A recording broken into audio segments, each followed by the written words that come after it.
যুক্ত হচ্ছেন জাবেদ আব্দুল্লাহ। চলে যাচ্ছি তার কাছে।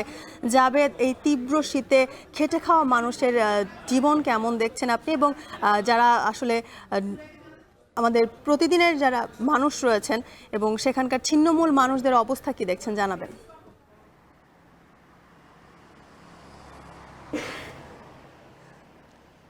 জ্যোতিকা, আজ পৌষের 14 তারিখ, শীতকাল।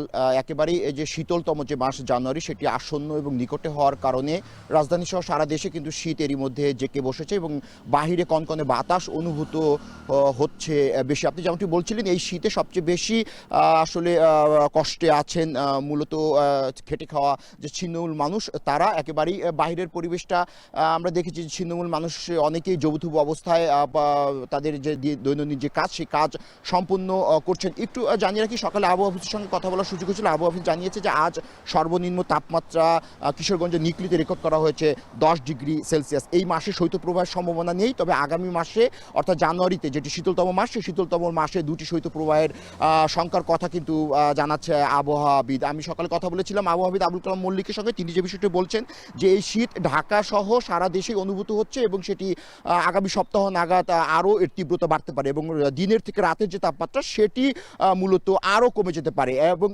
মোটা দাগে একটু বলা যায় যে এখন পর্যন্ত ঢাকার আকাশে সিনপটিক রেখা এবং স্যাটেলাইট ইমেজ, অন্যান্য রাডার ইমেজ বলছে যে এখন পর্যন্ত ঢাকার আকাশে কিন্তু সূর্যের দেখা মেলেনি। আপনি নিশ্চয়ই দেখতে পাচ্ছেন ছবিতে যে একেবারেই পথে মানুষের চলাচল, যান চলাচল কমে গেছে। যারাই একেবারে খুব প্রয়োজনে বাসার বাইরে বের হয়েছেন, তারা কিন্তু শীতের পোশাক সঙ্গে নিয়েই বের হয়েছেন।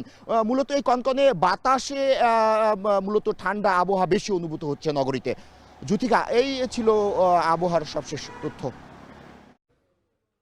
রাজধানীতে জেঁকে বসেছে শীত, সে খবর জানাচ্ছিলেন জাবেদ আব্দুল্লাহ।